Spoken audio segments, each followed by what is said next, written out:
अगला अध्याय अग्नि और सोम के स्वरूप का विवेचन तथा जगत की अग्निशोमात्मकता का प्रतिपादन। ऋषियों ने पूछा, प्रभु, पार्वती देवी का समाधान करते हुए महादेव जी ने यह बात क्यों कही कि संपूर्ण विश्व अग्निशोमात्मक एवं वाग धर्मात्मक है। ऐश्वर्य का सार एकमात्र आज्ञा ही है और वह आज्ञा तुम हो। अतः इस विषय में हम क्रमशः यथार्थ बातें सुनना चाहते हैं।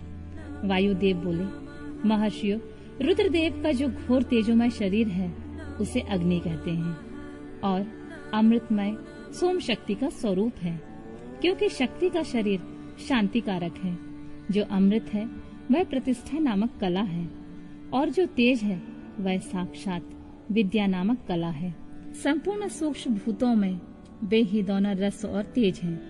तेज की वृत्ति दो प्रकार की है, एक सूर्य रूपा और दूसरी अग्नि रूपा। इसी तरह रस वृत्ति भी दो प्रकार की होती है, एक सोम रूपणी और दूसरी जल रूपणी। तेज विद्युत आदि के रूप में उपलब्ध होता है तथा रस मधुर आदि के रूप में। तेज और रस के भेदों ने ही इस चराचर जगत को धारण कर रखा है।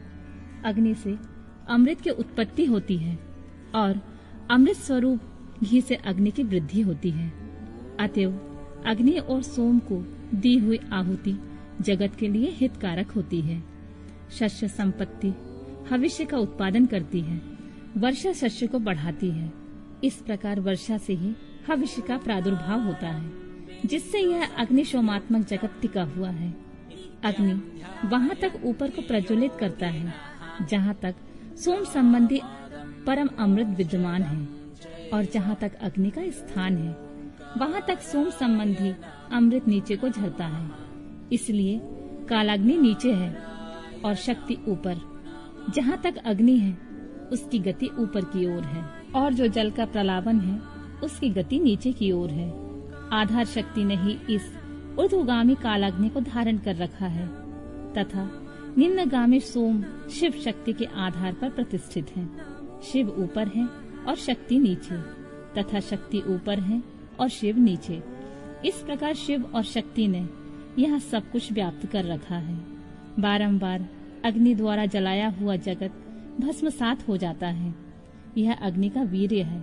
भस्म को ही अग्नि का वीर्य कहते हैं। जो इस प्रकार भस्म के श्रेष्ठ स्वरूप को जानकर अग्नि इत्यादि मंत्रों द्वारा भस्म से स्नान करता है, यह बंधा हुआ जीव पाश से मुक्त हो जाता है। अग्नि के वीर्य रूप भस्म को सोम ने आयोग युति के द्वारा फिर अप्रलावित किया, इसलिए यह प्रकृति के अधिकार में चला गया।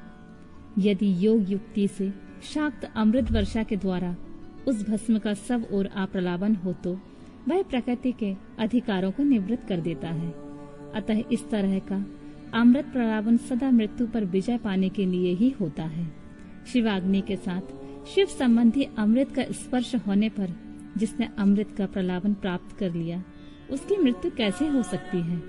जो अग्नि के इस गुहा स्वरूप को तथा पूर्वोक्त अमृत प्रलावन को ठीक ठीक जानता है, वह अग्निशोमात्मक जगत को त्याग कर फिर यहाँ जन्म नहीं लेता। जो शिवाग्नि में शरीर को दग्ध करके शक्ति स्वरूप सोमामृत से योग मार्ग के द्वारा इसे अप्रलावित करता है, वह अमृत स्वरूप हो जाता है। इसी अभिप्राय को हृदय में धारण करके महादेव जी ने इस संपूर्ण जगत को अग्नि सोमात्मक कहा था। उनका कथन सर्वथा उचित है। अन्य लोग कहते हैं कि पराशक्ति शिव में नित्य समवेत है। जैसे प्रभा सूर्य से भिन्न नहीं है, उसी प्रकार चित स्वरूपनी पराशक्ति शिव से अभिन्न ही है। यही सिद्धांत है। अतः शिव परम कारण है। उनकी आज्ञा से परमेश्वरी है। उसी से प्रेरित होकर शिव की अविनाशी मूल प्रकृति कार्य भेद से महामाया, माया और त्रिगुणात्मिक प्रकृति इन तीनों रूपों में स्थित हो 6 अधवाओं में प्रकट करती है। वह 6 प्रकार की अधवा बागर्थमय है। वही संपूर्ण जगत के रूप में स्थित है। सभी शास्त्र समूह इसी भाव का विस्तार से प्रतिपादन करते हैं। अगला अध्याय।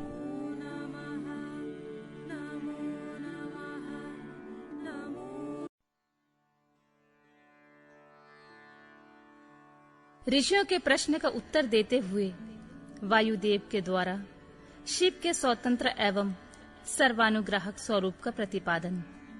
तदनंतर ऋषियों ने कई कारण दिखाकर पूछा, वायुदेव, यदि शिव सदा शांत भाव से रहकर ही सब पर अनुग्रह करते हैं तो सबकी अभिलाषाओं को एक साथ ही पूर्ण क्यों नहीं कर देते? जो सब कुछ करने में समर्थ होगा वह सबको एक साथ ही बंधन मुक्त क्यों नहीं कर सकेगा? यदि कहें अनादिकाल से चले आने वाले सबके विचित्र कर्म अलग अलग हैं, अतः सबको एक समान फल नहीं मिल सकता, तो वह ठीक नहीं है, क्योंकि कर्मों की विचित्रता भी यहाँ नियामक नहीं हो सकती। कारण कि वे भी कर्म ईश्वर के कराने से ही होते हैं। इस विषय में बहुत कुछ कहने से क्या लाभ?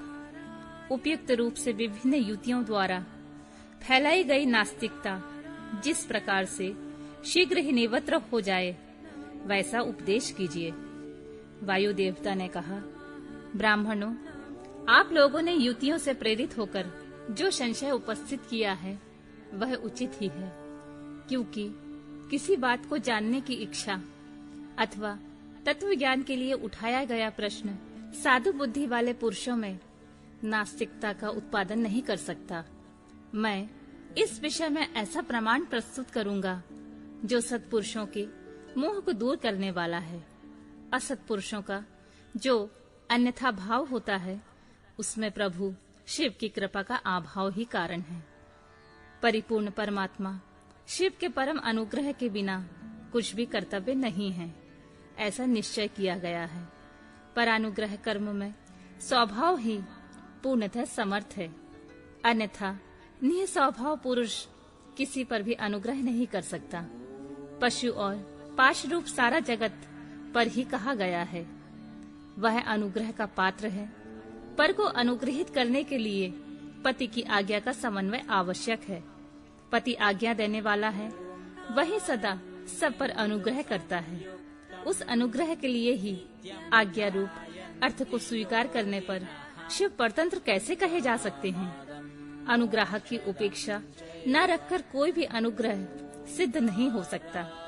अतः स्वतंत्र शब्द के अर्थ की अपेक्षा न रखना ही अनुग्रह का लक्षण है।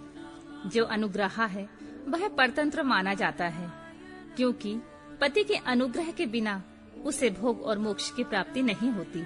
जो मूर्त आत्मा है वे भी अनुग्रह के पात्र हैं, क्योंकि उनसे भी शिव की आज्ञा की निवृत्ति नहीं होती। वे भी शिव की आज्ञा से बाहर नहीं है। यहाँ कोई ऐसी वस्तु नहीं है जो शिव की आज्ञा के अधीन न हो।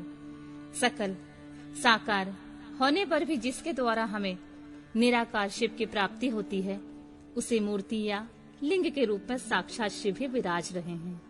वह शिव की मूर्ति है। यह बात तो उपचार से कही जाती है। जो साक्षात निष्कल एवं परम कारण रूप शिव हैं, वे किसी के द्वारा भी साकार अनुभाव से उपलक्षित नहीं होते। ऐसी बात नहीं है। यहाँ प्रमाण गम्य होना उनके स्वभाव का उपपादक नहीं है। प्रमाण अथवा प्रतीक मात्र से अपेक्षा बुद्धि का उदय नहीं होता। वे परम तत्व के उपलक्ष्य मात्र हैं। इसके सिवा उनका और कोई अभिप्राय नहीं है। कोई न कोई मूर्ति ही आत्मा का साक्षात उपलक्षण होती है। शिव की मूर्ति है, इसका कथन अभिप्राय यह है कि मूर्ति के रूप में परम शिव विराजमान है। मूर्ति उनका उपलक्षण है। जैसे काष्ठ आदि आलंबन का आश्रय लिए बिना केवल अग्नि कहीं उपलब्ध नहीं होती, उसी प्रकार शिव भी मूर्ति आत्मा में आरूढ़ हुए बिना उपलब्ध नहीं होते। यही वस्तु स्थिति है। जैसे किसी से यह कहने पर कि तुम आग ले आओ, उसके द्वारा जलती हुई लकड़ी आदि के सिवा साक्षात अग्नि नहीं लाई जा सकती। उसी प्रकार शिव का पूजन भी मूर्ति रूप में ही हो सकता है, अन्यथा नहीं। इसलिए पूजा आदि में मूर्त्यात्मा की परिकल्पना होती है, क्योंकि मूर्त्यात्मा के प्रति जो कुछ किया जाता है वह साक्षात शिव के प्रति किया गया ही माना गया है। लिंग आदि में विशेषतः अर्चा विग्रह में जो पूजन कृत होता है वह भगवान शिव का ही पूजन है। उन मूर्तियों के रूप में शिव की भावना करके हम लोग शिव की उपासना करते हैं। जैसे परमेष्टि शिव मूर्त्यात्मा पर अनुग्रह करते हैं, उसी प्रकार मूर्त्यात्मा में स्थित शिव हम पशुओं पर अनुग्रह करते हैं। परमेष्टि शिव ने लोकों पर अनुग्रह करने के लिए ही सदाशिव आदि संपूर्ण मृत आत्माओं को अधिष्ठित अपनी आज्ञा में रखकर ही अनुग्रहित किया है। भगवान शिव सब पर अनुग्रह ही करते हैं, किसी का निग्रह नहीं करते, क्योंकि निग्रह करने वाले लोगों में जो दोष होते हैं वे शिव में असंभव हैं। ब्रह्मा आदि के प्रति जो निग्रह देखे गए हैं वे भी श्रीकंठ मूर्ति शिव के द्वारा लोकहित के लिए ही किए गए हैं। विद्वानों की दृष्टि में निग्रह ही स्वरूप से दूषित नहीं है। जब वह राग द्वेष से प्रेरित होकर किया जाता है तभी निंदनीय माना जाता है। इसीलिए दंडनीय अपराधियों को राजाओं की ओर से मिले हुए दंड की प्रशंसा की जाती है। यदि साधु की रक्षा करनी है तो असाधु का निवारण करना ही होगा। पहले साम आदि 3 उपायों से असाधु के निवारण का प्रयत्न किया जाता है। यदि यह प्रयत्न सफल नहीं हुआ तो अंत में चौथे उपाय दंड का ही आश्रय लिया जाता है। यह दंडांत अनुशासन लोकहित के लिए ही किया जाना चाहिए। यही उसके औचित्य को परिलक्षित कराता है। यदि अनुशासन इसके विपरीत हो तो उसे अहितकर कहते हैं। जो सदा के हित में ही लगे रहने वाले हैं उन्हें ईश्वर का दृष्टांत अपने सामने रखना चाहिए। ईश्वर केवल दुष्टों को ही दंड देते हैं, इसलिए निर्दोष कहे जाते हैं। अतः जो दुष्टों को दंड देता है वह उस निग्रह कर्म को लेकर सत्पुरुषों द्वारा लांछित कैसे किया जा सकता है। लोक में जहाँ कहीं भी निग्रह होता है वह यदि विद्वेष पूर्वक ना हो तभी श्रेष्ठ माना जाता है। जो पिता पुत्र को दंड देकर उसे अधिक शिक्षित बनाता है वह उससे द्वेष नहीं करता। शिव की आज्ञा का पालन ही हित है। जो हित है वही उसका अनुग्रह है। अतएव सबको हित में नियुक्त करने वाले शिव सब पर अनुग्रह करने वाले कहे गए हैं। जो उपकार शब्द का अर्थ है उसे भी अनुग्रह ही कहा गया है, क्योंकि उपकार भी हित रूप ही होता है। अतः सबका उपकार करने वाले शिव सर्वानुग्राहक हैं। शिव के द्वारा जड़ चेतन सभी सदा हित में ही नियुक्त होते हैं, परंतु सबको जो एक साथ और एक समान हित की उपलब्धि नहीं होती, इसमें उनका स्वभाव ही प्रतिबंधक है।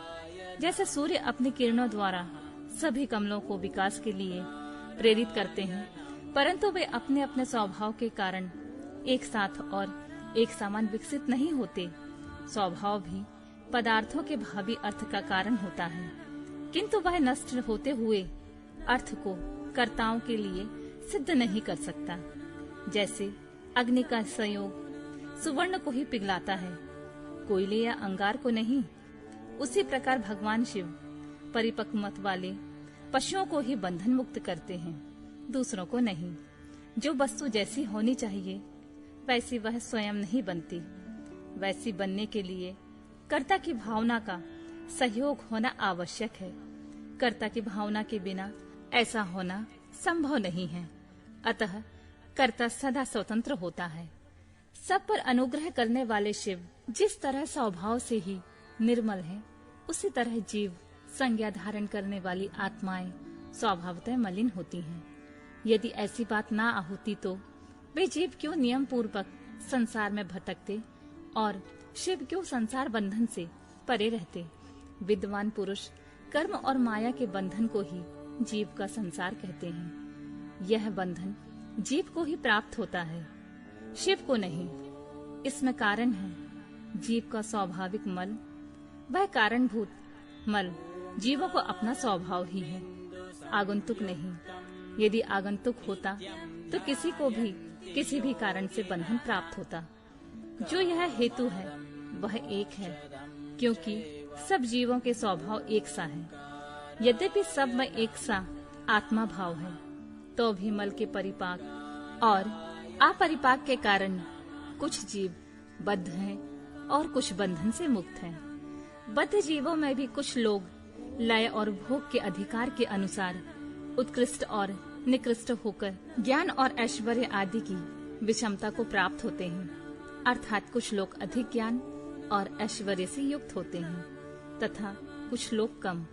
कोई मूर्त्यात्मा होते हैं तो कोई साक्षात शिव के समीप विचरने वाले होते हैं। मूर्त्यात्माओं में कोई तो शिव स्वरूप हो 6 अधवाओं के ऊपर स्थित होते हैं, कोई अधवाओं के मध्य भाग में महेश्वर होकर रहते हैं और कोई निम्न भाग में रुद्र रूप से स्थित होते हैं। शिव के समीपवर्ती स्वरूप में भी माया से परे होने के कारण उत्कृष्ट, मध्यम और निकृष्ट के भेद से 3 श्रेणियां होती हैं। यहाँ निम्न स्थान में आत्मा की स्थिति होती है, मध्य स्थान में अंतरात्मा की स्थिति होती है और जो सबसे उत्कृष्ट श्रेणी का स्थान है उसमें परमात्मा की स्थिति है।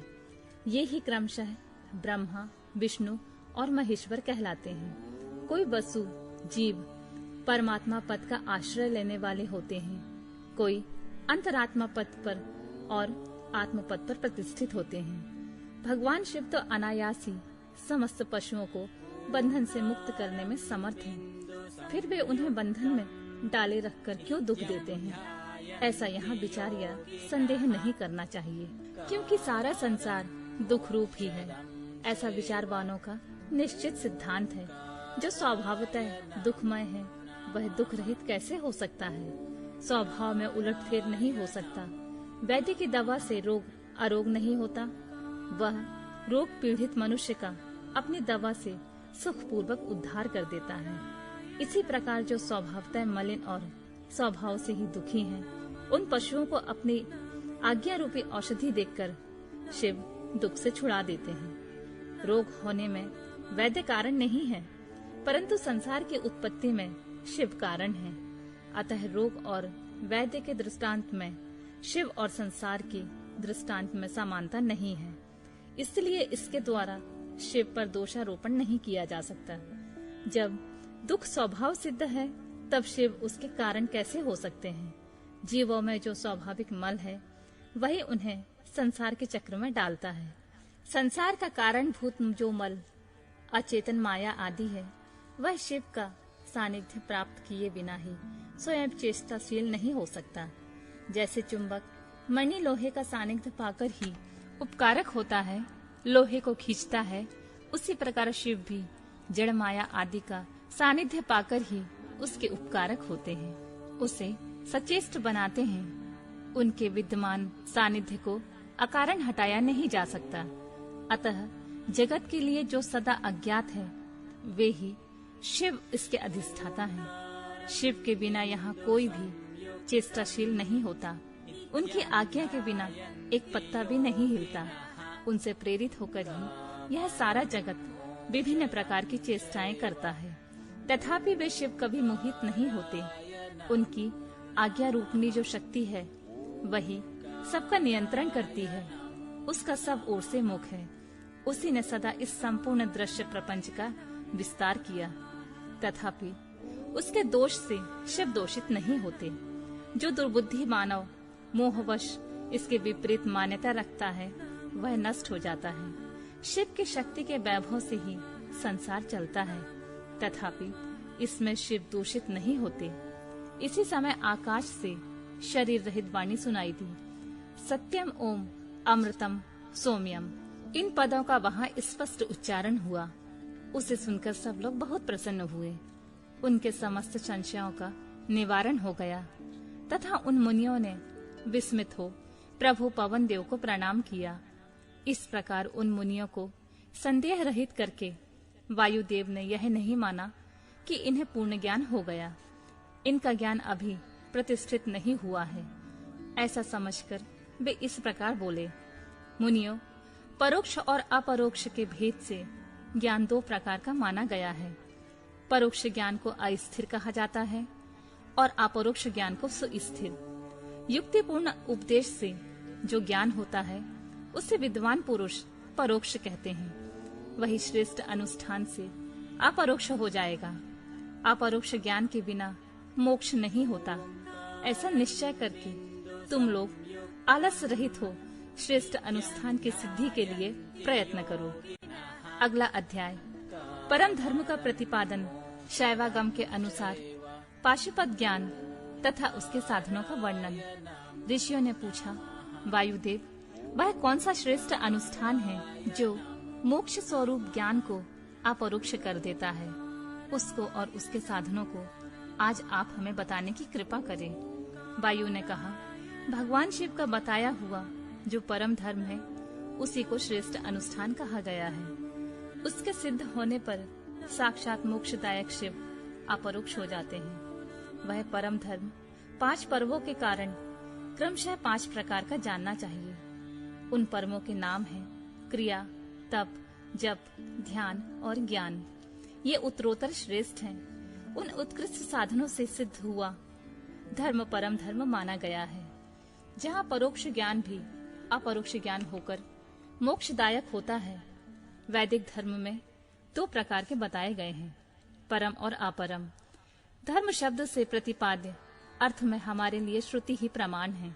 योग पर्यंत जो परम धर्म है वह श्रुतियों के शिरोभूत उपनिषद में वर्णित है, और जो अपरम धर्म है वह उसकी अपेक्षा नीचे श्रुतियों के मुख भाग से अर्थात संहिता मंत्रों द्वारा प्रतिपादित हुआ है, जिसमें पशु जीवों का अधिकार नहीं है।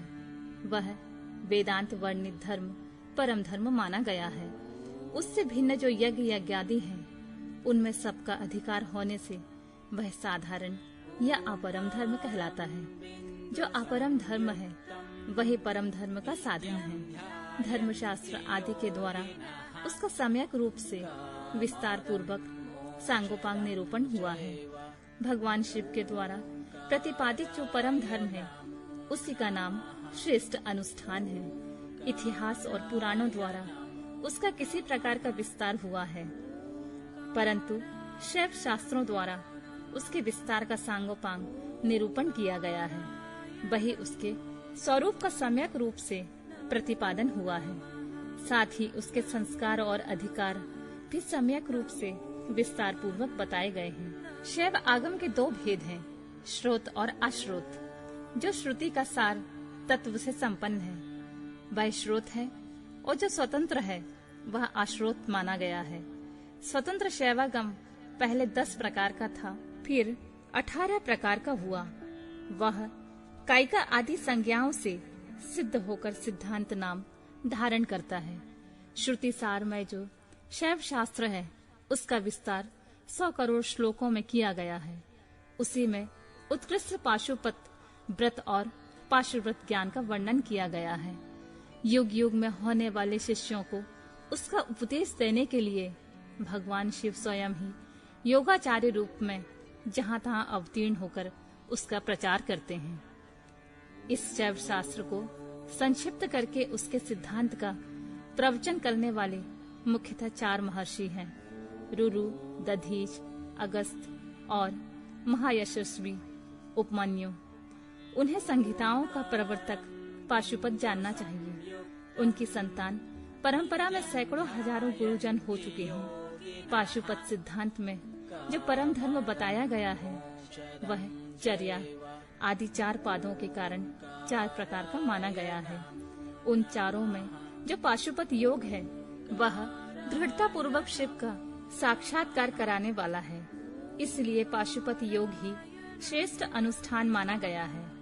उससे भी ब्रह्मा जी ने जो उपाय बताया है उसका वर्णन किया जाता है। भगवान शिव के द्वारा परिकल्पित जो नामाष्टकमय योग है उसके द्वारा सहसा शैवी प्रज्ञा का उदय होता है। उस प्रज्ञा द्वारा पुरुष शीघ्र ही सुस्थिर परम ज्ञान प्राप्त कर लेता है। जिसके हृदय में वह ज्ञान प्रतिष्ठित हो जाता है उसके ऊपर भगवान शिव प्रसन्न होते हैं। उनके कृपा प्रसाद से वह परम योग सिद्ध होता है जो शिव का अपरोक्ष दर्शन कराता है। शिव के अपरोक्ष ज्ञान से संसार बंधन का कारण दूर हो जाता है। इस प्रकार संसार से मुक्त हुआ पुरुष शिव के समान हो जाता है। यहाँ ब्रह्मा जी का बताया हुआ उपाय है, उसी का पृथक वर्णन करते हैं। शिव, महेश्वर, रुद्र, विष्णु, पितामह, ब्रह्मा, संसार वैद्य, सर्वज्ञ और परमात्मा, ये मुख्यतः 8 नाम हैं। ये 8 मुख्य नाम शिव के प्रतिपादक हैं। इनमें से आदि 5 नाम क्रमशः शांति अतीता आदि 5 कलाओं से संबंध रखते हैं और 5 उपाधियों को ग्रहण करने में सदाशिव आदि के बोधक होते हैं। उपाधि से निवृत्ति होने पर इन भेदों की निवृत्ति हो जाती है। वह पद ही नित्य है, किंतु उस पद पर प्रतिष्ठित होने वाले अनित्य कहे गए हैं। पदों का परिवर्तन होने पर पद वाले पुरुष मुक्त हो जाते हैं। परिवर्तन के अनंतर पुनः दूसरी आत्माओं को उस पद की प्राप्ति बताई जाती है और उन्हीं के वे आदि 5 नाम नियत होते हैं। उपादान आदि योग से अन्य 3 नाम संसार, वैद्य, सर्वज्ञ और परमात्मा भी त्रिविध उपाधि का प्रतिपादन करते हुए शिव में ही अनुगत होते हैं। अनादि मल का संसर्ग उनसे पहले ही नहीं है तथा वे स्वभावतः अत्यंत शुद्ध स्वरूप हैं, इसलिए शिव कहलाते हैं। अथवा वे ईश्वर समस्त कल्याणमय गुणों के एकमात्र घनीभूत विग्रह हैं, इसलिए शिव तत्व के अर्थ को जानने वाले श्रेष्ठ महात्मा उन्हें शिव कहते हैं। 23 तत्वों से परे जो प्रकृति बताई गई है, उससे भी परे 25वें तत्व के स्थान में पुरुष को बताया गया है, जिसे वेद आदि में ओमकार रूप कहा गया है। ओमकार और पुरुष में वाच्यवाचक भाव संबंध रखता है। उसकी यथार्थ स्वरूप का ज्ञान एकमात्र वेद से होता है। वे ही वेदांत में प्रतिष्ठित हैं, किंतु वह प्रकृति से संयुक्त है। अतः उससे भी परे जो परम पुरुष है, उसका नाम महेश्वर है, क्योंकि प्रकृति और पुरुष दोनों की प्रवृत्ति उसी के अधीन है। अथवा यह जो अविनाशी त्रिगुणमय तत्व है, इसे प्रकृति समझना चाहिए। इस प्रकृति को माया कहते हैं। यह माया जिनकी शक्ति है, उन मायापति का नाम महेश्वर है। महेश्वर के संबंध से जो माया अथवा प्रकृति में क्षोभ उत्पन्न करते हैं, वे अनंत या विष्णु कहे गए हैं। वे ही कालात्मा और परमात्मा आदि नामों से पुकारे जाते हैं। उन्हीं को स्थूल या सूक्ष्म रूप भी कहा गया है। दुख अथवा दुख के हेतु नाम सत हैं। जो प्रभु उनका द्रावण करते हैं, उसे मार भगाते हैं। उन परम कारण शिव को साधु पुरुष रुद्र कहते हैं। कला, काल आदि तत्वों से लेकर भूतों में पृथ्वी पर्यंत जो 36 तत्व हैं, उन्हीं से शरीर बनता है। उस शरीर इंद्रिय आदि में जो तंद्रा रहित हो, व्यापक रूप से स्थित हैं, वे ही भगवान शिव रुद्र कहे गए हैं। जगत के पिता रूप जो मूर्त्यात्मा है, उन सब के पिता के रूप में भगवान शिव विराजमान हैं, इसलिए वे पितामह कहे गए हैं। जैसे रोगों के निदान को जानने वाला वैद्य तदानुकूल उपायों और दवाओं से रोग को दूर कर देता है, उसी तरह ईश्वर लय योगाधिकार से सदा जड़ मूल रहित संसार रोग की निवृत्ति करते हैं। अतः संपूर्ण तत्वों के ज्ञाता विद्वान उन्हें संसार वैद्य कहते हैं। 10 विषयों के ज्ञान के लिए 10 इंद्रियों के होते हुए जीव तीनों कालों में होने वाले स्थूल सूक्ष्म पदार्थों को पूर्ण रूप से नहीं जानते, क्योंकि माया ने ही उन्हें मल से आवृत कर दिया है। परंतु भगवान सदाशिव संपूर्ण विषयों के ज्ञान के साधनभूत इंद्रियों के न होने पर भी जो वस्तु जिस रूप में स्थित है, उसे उसी रूप में ठीक ठीक जानते हैं, इसलिए वे सर्वज्ञ कहलाते हैं। जो इन सभी उत्तम गुणों से नित्य संयुक्त होने के कारण सबके आत्मा है, जिनके लिए अपने से अतिरिक्त किसी दूसरे आत्मा की सत्ता नहीं है, वे भगवान शिव स्वयं ही परमात्मा है। आचार्य की कृपा से इन 8 नामों का अर्थ सहित उपदेश पाकर शिव आदि 5 नामों द्वारा निवृत्ति आदि 5 कलाओं की ग्रंथि का क्रमशः छेदन और गुण के अनुसार शोधन आदि करके गुणित, उद्घात युक्त और अनिरुद्ध प्राणों द्वारा हृदय, कंठ, तालु, भूमध्य और ब्रह्मरत्न से युक्त पुजष्टक का वेधन करके सुषुम्ना नाड़ी द्वारा अपनी आत्मा को सहस्त्रार चक्र के भीतर ले जाएं। उसका शुभ्र वर्ण है, वह तरुण सूर्य के सदृश रक्त वर्ण केसर के द्वारा रंजित और अधोमुख है। उसके 50 तलों में स्थित आज से लेकर छा तक सबिंदु अक्षर कर्णिका के बीच में गोलाकार चंद्रमंडल है। यह चंद्रमंडल छत्राकार में स्थित है। उसने एक ऊर्ध्वमुख द्वादश दल कमल में आवृत कर रखा है। उस कमल की कर्णिका में विद्युत सदृश अकधादि त्रिकोण यंत्र हैं। उस यंत्र के चारों ओर सुधा सागर होने के कारण वह मणिद्वीप के आकार का हो गया है। उस द्वीप के मध्य भाग में मणिपीठ है। उसके बीच में नाद बिंदु के ऊपर हंस पीठ है। उस पर परम शिव विराजमान है। उक्त चंद्रमंडल के ऊपर शिव के तेज में अपने आत्मा को संयुक्त करें। इस प्रकार जीव को शिव में लीन करके शाक्त अमृत वर्षा के द्वारा अपने शरीर के अभिषिक्त होने की भावना करें। तत्पश्चात अमृतमय विग्रह वाले अपने आत्मा को ब्रह्मरत्न से उतारकर हृदय में द्वादश दल कमल के भीतर स्थित चंद्रमा से परे श्वेत कमल पर अर्धनारीश्वर रूप में विराजमान मनोहर आकृति वाले निर्मल देव भक्त वत्सल महादेव शंकर का चिंतन करें। उनकी अंग कांति शुद्ध स्फटिक मणि के समान उज्जवल है। वे शीतल प्रभा से युक्त और प्रसन्न है। इस प्रकार मन ही मन ध्यान करके शांत चित हुआ मनुष्य शिव के 8 नामों द्वारा ही भावमय पुष्पों से उनकी पूजा करें। पूजा के अंत में पुनः प्राणायाम करके चित्त को भली भांति एकाग्र रखते हुए शिव नामाष्टक का जप करें। फिर भावना द्वारा नाभि के 8 आहुतियों का हवन करके पूर्णाहुति एवं नमस्कार पूर्वक 8 फूल चढ़ाकर अंतिम अर्चना पूरी करके चुल्लू में लिए जल की भांति अपने आप को शिव के चरणों में समर्पित कर दें। इस प्रकार करने से शीघ्र ही मंगलमय पाशुपत ज्ञान की प्राप्ति हो जाती है और साधक उस ज्ञान की सुस्थिरता को पा लेता है। साथ ही वह परम उत्तम पाशुपत व्रत एवं परम योग को पाकर मुक्त हो जाता है। इसमें संशय नहीं है। अगला अध्याय पाशुपत व्रत की विधि और महिमा तथा भस्म धारण की महत्ता। ऋषि बोले, भगवान, हम परम उत्तम पाशुपत व्रत को सुनना चाहते हैं, जिसका अनुष्ठान करके ब्रह्मा आदि सब देवता पाशुपत माने गए हैं। वायुदेव ने कहा, मैं तुम सब लोगों को गोपनीय पाशुपत व्रत का रहस्य बताता हूँ, जिसका अथर्व शीर्ष में वर्णन है तथा जो सब पापों को नाश करने वाला है। चित्रा से युक्त पौर्णमासी इसके लिए उत्तम काल है। शिव के द्वारा अनुग्रहित स्थान ही इसके लिए उत्तम देश है अथवा क्षेत्र। बगीचे आदि तथा वन प्रांत भी शुभ एवं प्रशस्त देश है। पहले त्रयोदशी को भली भांति स्नान करके नित्य कर्म करके संपन्न कर ले। फिर अपने आचार्य की आज्ञा लेकर उनका पूजन और नमस्कार करके व्रत के अंग रूप से देवताओं का विशेष पूजन करे। उपासक को स्वयं श्वेत वस्त्र, श्वेत यज्ञोपवीत, श्वेत पुष्प और श्वेत चंदन धारण करना चाहिए। वह कुश के आसन पर बैठकर हाथ में मुट्ठी भर कुश ले पूर्व या उत्तर की ओर मुख करके 3 प्राणायाम करने के पश्चात भगवान शिव और देवी पार्वती का ध्यान करे।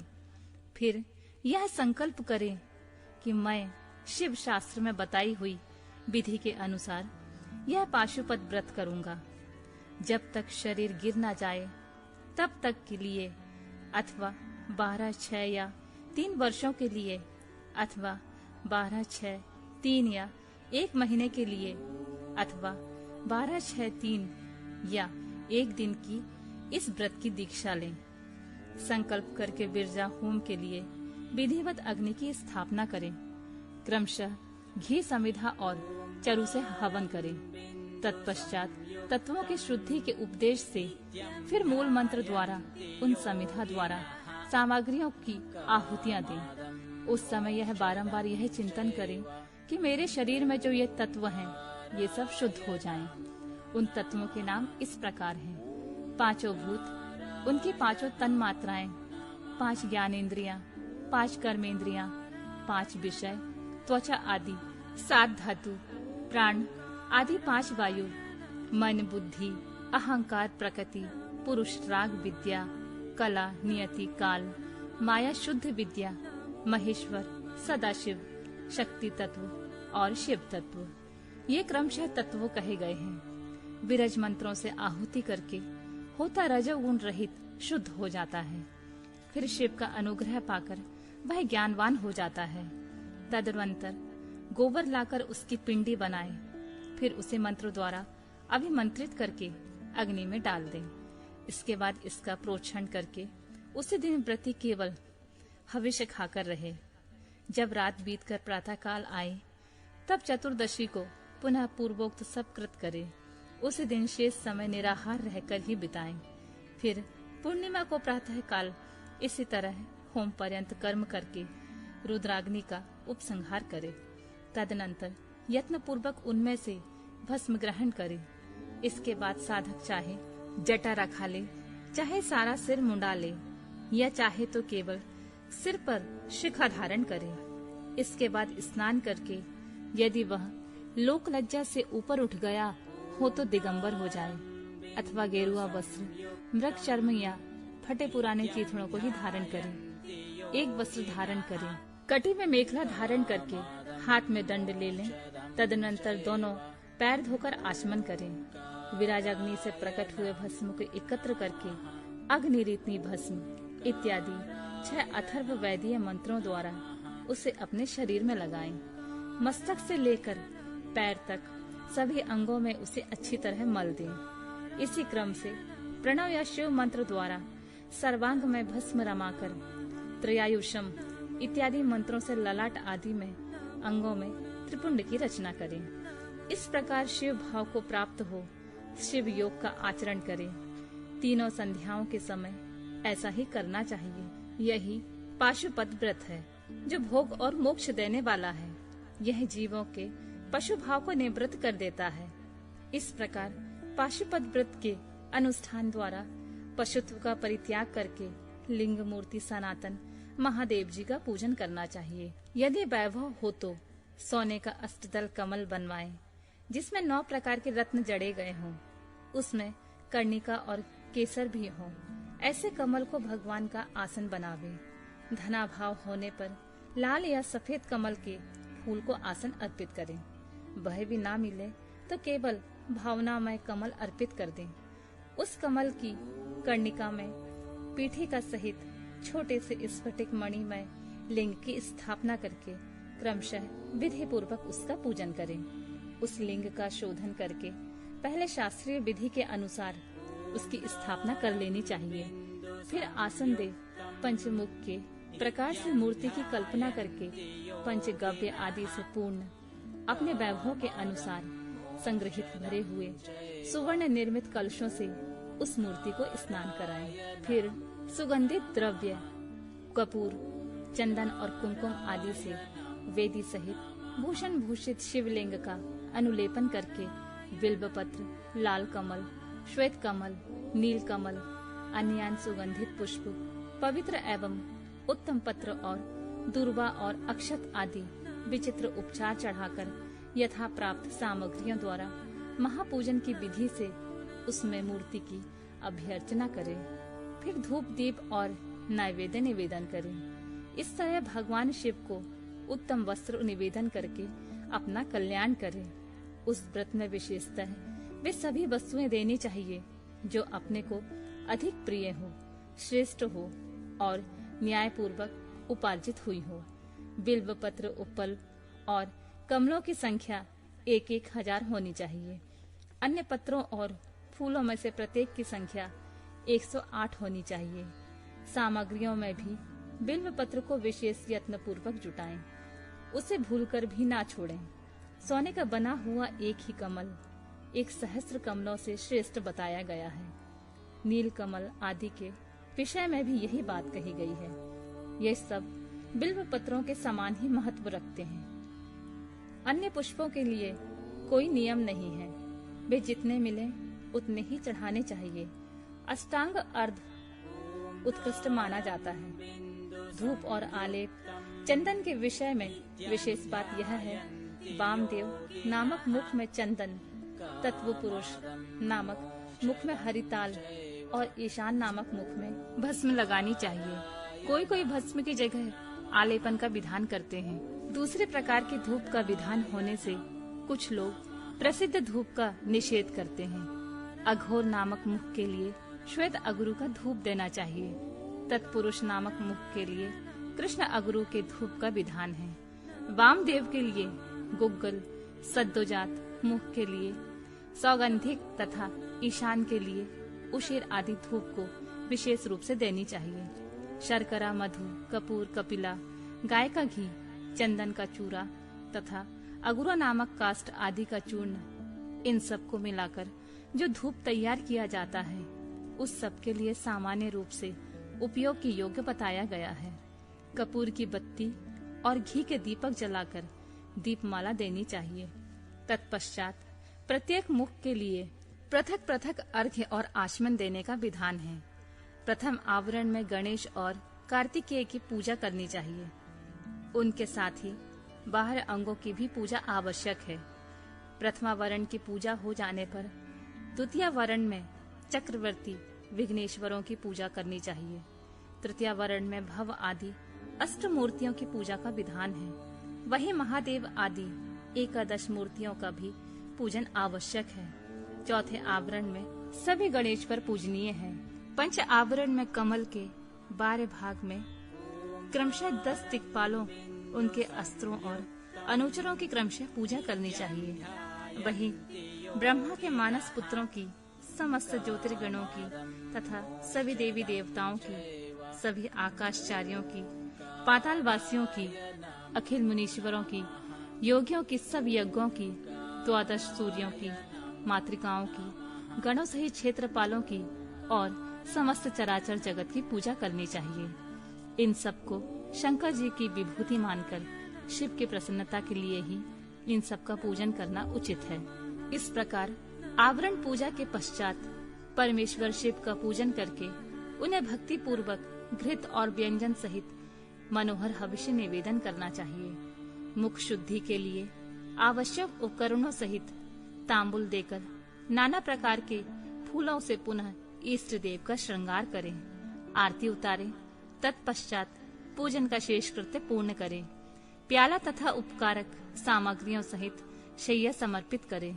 शैया पर चंद्रमा के समान चमकीला हार दें। राजोचित मनोहर वस्तुएं सब प्रकार से संचित कर दें। स्वयं पूजन करें, दूसरों से भी कराएं तथा प्रत्येक पूजन में आहुति दें। इसके बाद स्तुति, प्रार्थना और जप करके पंचछरी विद्या को जपें। परिक्रमा और प्रणाम करके अपने आप को समर्पित करें। तदनंतर इष्ट देव के सामने ही गुरु और ब्राह्मण की पूजा करें। इसके बाद अर्घ्य और 8 फूल देकर पूजित लिंग या मूर्ति से देवता का विसर्जन करें। फिर अग्निदेव का भी विसर्जन करके पूजन समाप्त करें। मनुष्यों को चाहिए कि प्रतिदिन इसी प्रकार पूर्वोक्त रूप से सेवा करें। पूजन के अंत में सुवर्णमय कमल तथा अन्य सब उपकरणों सहित उस शिवलिंग को गुरु के हाथों में दे दें अथवा शिवालय में स्थापित कर दें। गुरुओं, ब्राह्मणों और विशेषतः व्रतधारियों की पूजा करके सामर्थ्य हो तो भक्त ब्राह्मण तथा दीनों और अनाथों को भी संतुष्ट करें। स्वयं उपवास में असमर्थ होने पर फल मूल खाकर या दूध पीकर रहें अथवा भिक्षान भोजी या एक समय भोजन करें। रात को प्रतिदिन परिमित भोजन करें और पवित्र भाव से भूमि पर ही सोएं। भस्म पर, तृण पर अथवा चीर या मृग चर्म पर शयन करें। प्रतिदिन ब्रह्मचर्य का पालन करते हुए इस व्रत का अनुष्ठान करें। यदि शक्ति हो तो रविवार के दिन आद्रा नक्षत्र में दोनों पक्षों की पूर्णिमा और अमावस्या को, अष्टमी और चतुर्दशी का उपवास करें। मन, वाणी और क्रिया द्वारा संपूर्ण प्रयत्न से पाखंडी, पतित, सूतक में पड़े हुए लोग आदि के संपर्क का त्याग करें। निरंतर क्षमा, दान, दया, सत्य भाषण और अहिंसा पर तत्पर रहें। संतुष्ट और शांत रहकर जप और ध्यान में लगा रहें। तीनों काल स्नान करें, आत्मा भस्म स्नान कर लें। मन, वाणी और क्रिया द्वारा विशेष पूजा क्रिया करें। इस विषय में अधिक कहने से क्या लाभ। व्रतधारी पुरुष कभी अशुभ आचरण न करे। प्रमादवश यदि वैसा आचरण बन जाए तो उसके गुरु लाघव का विचार करके उसके दोष का निवारण करने के लिए पूजा, होम और जप आदि के द्वारा उचित प्रायश्चित करें। व्रत की समाप्ति पर्यंत भूलकर भी अशुभ आचरण न करें। संपत्ति हो तो उसके अनुसार गौदान, वृषोत्सर्ग और पूजन करें। भक्त पुरुष निष्काम भाव से शिव की प्राप्ति के लिए ही सब कुछ करें। यह संक्षेप में इस व्रत की सामान्य विधि बताई गई है। अब शास्त्र के अनुसार प्रत्येक मास में जो विशेष व्रत है मैं उसे बताता हूँ। वैशाख मास में हीरे के बने हुए शिवलिंग का पूजन करना चाहिए। ज्येष्ठ मास में मरकत मणिमय शिवलिंग का पूजा उचित है। आषाढ़ मास में मोती के बने हुए शिवलिंग को पूजनीय समझें। श्रावण मास में नीलम का बना हुआ शिवलिंग पूजा के योग्य है। भाद्रपद मास में पूजन के लिए पद्य राग मणिमय शिवलिंग को उत्तम माना गया है। अश्विन मास में गोमेद मणि के बने हुए लिंग को उत्तम समझें। कार्तिक मास में मूंगे के और मार्गशीर्ष मास में वैदुर्य मणि के बने हुए लिंग की पूजा का विधान है। पौष मास में पुष्पराग पुखराज मणि के तथा माघ मास में सूर्यकांत मणि के लिंग का पूजन करना चाहिए। फाल्गुन मास में चंद्रकांत मणि और चैत्र में सूर्यकांत मणि के बने हुए लिंग की पूजन की विधि है। अथवा रत्नों के ना मिलने पर सभी मासों में सुवर्णमय लिंग का ही पूजन करना चाहिए। सुवर्ण के अभाव में चांदी, तांबे, पत्थर, मिट्टी, लोह या और किसी धातु का जो सुलभ हो लिंग बना लेना चाहिए। अथवा अपनी रुचि के अनुसार सर्वगंधमय लिंग का निर्माण करें। व्रत की समाप्ति के समय नित्य कर्म पूर्ण करके पूर्ववत विशेष पूजा और हवन करने के पश्चात आचार्य का तथा विशेषतर व्रती ब्राह्मण का पूजन करें। फिर आचार्य की आज्ञा ले पूर्व या उत्तर की ओर मुंह करके कुशासन पर बैठें। हाथ में कुश ले प्राणायाम करके साम्य सदाशिव का ध्यान करते हुए यथाशक्ति मूल मंत्र का जप करें। फिर पूर्ववत आज्ञा ले हाथ जोड़ नमस्कार करके कहें, भगवान अब मैं आपकी आज्ञा से इस व्रत का उत्सर्ग करता हूँ। ऐसा कह शिवलिंग के मूल भाग में उत्तर दिशा की ओर कुशों का त्याग करें। तदनंतर दंड, चीर, जटा और मेखला को भी त्याग दें। इसके बाद फिर विधि पूर्वक आचमन करके पंचाक्षर मंत्र का जप करें। जो दीक्षा ग्रहण करके अपने शरीर का अंत होने तक शांत भाव से इस व्रत का अनुष्ठान करता है वह नैष्ठिक व्रती कहा गया है। उसे सब आश्रमों से ऊपर उठा हुआ महापशुपद जानना चाहिए। वही तपस्वी पुरुषों में श्रेष्ठ है। वही महान व्रतधारी है जो 12 दिनों तक प्रतिदिन विधि पूर्वक इस व्रत का अनुष्ठान करता है। वह भी नैष्ठिक के ही तुल्य है, क्योंकि उसने तीव्र व्रत का आश्रय लिया है। जो अपने शरीर में घी लगाकर व्रत के सभी नियमों के पालन में तत्पर हो, 2-3 दिन या 1 दिन भी इस व्रत का अनुष्ठान करता है, वह भी कोई नैष्ठिक ही है। जो निष्काम होकर अपना परम कर्तव्य मानकर अपने आप को शिव के चरणों में समर्पित करके इस उत्तम व्रत का सदा अनुष्ठान करता है, उसके समान और कोई दूसरा नहीं है। विद्वान ब्राह्मण भस्म लगाकर महापातक जनित अत्यंत दारुण पापों से तत्काल छूट जाता है, इसमें संशय नहीं है। रुद्राग्नि का जो सबसे उत्तम वीर्य है वही भस्म कहा गया है। अतः जो सभी समयों में भस्म लगाए रहता है वही वीर्यवान माना गया है।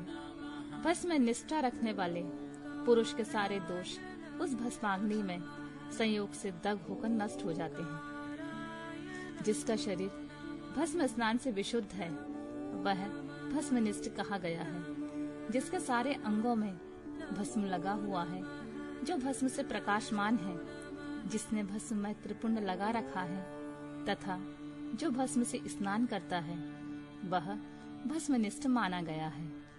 भूत, पेट, पिशाच तथा अत्यंत दुस्सह रोग भी भस्मनिष्ठ के निकट से दूर भागते हैं, इसमें संशय नहीं है। वह शरीर को भासित करता है, इसलिए भसित कहा गया है तथा पापों को भक्षण करने के कारण उसका नाम भस्म है। भूति ऐश्वर्य कारक होने से उसे भूति या विभूति कहते हैं। विभूति रक्षा करने वाली है, अतः उसका नाम रक्षा भी है। भस्म के महात्म को लेकर यहाँ और क्या कहा जाए, भस्म से स्नान करने वाला व्रती पुरुष साक्षात महेश्वर देव कहा गया है। यह परमेश्वर संबंधी भस्म शिव भक्तों के लिए बड़ा भारी अस्त्र है, क्योंकि उसने धौम्य मुनि के बड़े भाई उपमन्यु के तप में आई हुई आपत्तियों का निवारण किया था। इसलिए सर्वथा प्रयत्न करके पाशुपत व्रत का अनुष्ठान करने के पश्चात हवन संबंधी भस्म का धन के सामान संग्रह करके सदा भस्म स्नान में तत्पर रहना चाहिए।